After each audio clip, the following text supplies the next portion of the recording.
When I went to Trinity, I had $27 in my pocket.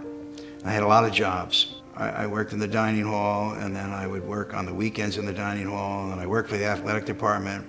And I didn't really do particularly well freshman year at Trinity, and I was suspended for the year, which is it's a very significant part of my life. And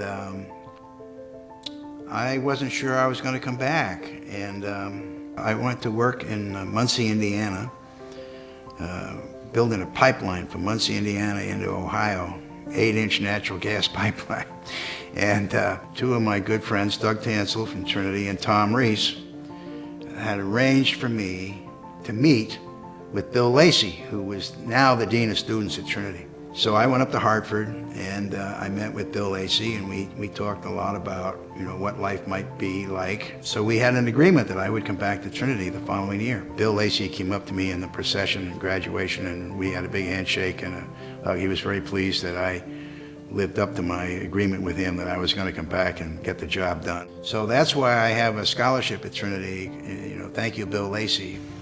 I graduated in 1962, and the Vietnam War was just starting to become an issue in the minds of guys at my age. A friend of mine, Joe Colin, and I, we went up to Westover Air Force Base in Massachusetts and took some academic and physical tests. And so I was thinking about going in the Air Force, and I flunked the physical. I was always kind of interested, and I don't know why, in investing and being involved in the stock market as an investor.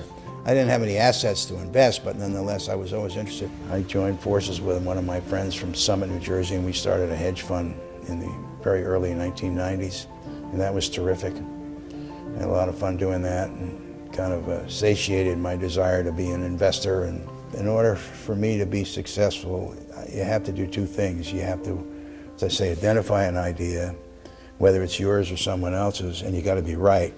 And then the other thing is that you got to be willing to make a substantial commitment to it. And most people don't do that, and it's because it's very risky.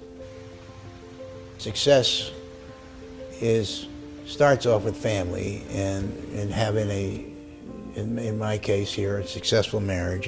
For 51 years we've been married, and have your kids grow up and have successful marriages, good lives, be responsible citizens. For them to have the kind of families that they have, we're very proud of our grandkids and so forth. So to me, that spells success. Because of our good fortune, we've become philanthropists. And we've done things at Trinity College, and we've done things at Trinity Pauling.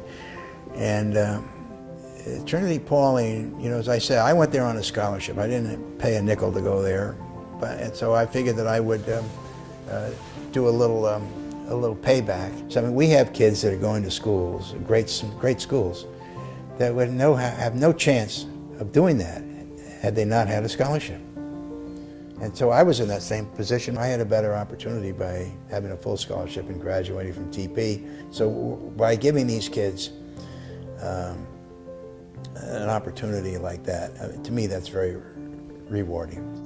So I gave scholarships to recognize guys who fought in Vietnam, and I did that because they got such a those who returned got a horrendously terrible reception when they came back here, because they fought in this war, this very unpopular war, that whether we should have been there or not is not my judgment, but we've all, have seen and read a lot about it. But these guys went. I want guys who go to Trinity to have these scholarships to understand that these are wonderful guys that served our country, and that I don't want their names to get shoveled away and nobody understands just exactly who they are and what they did.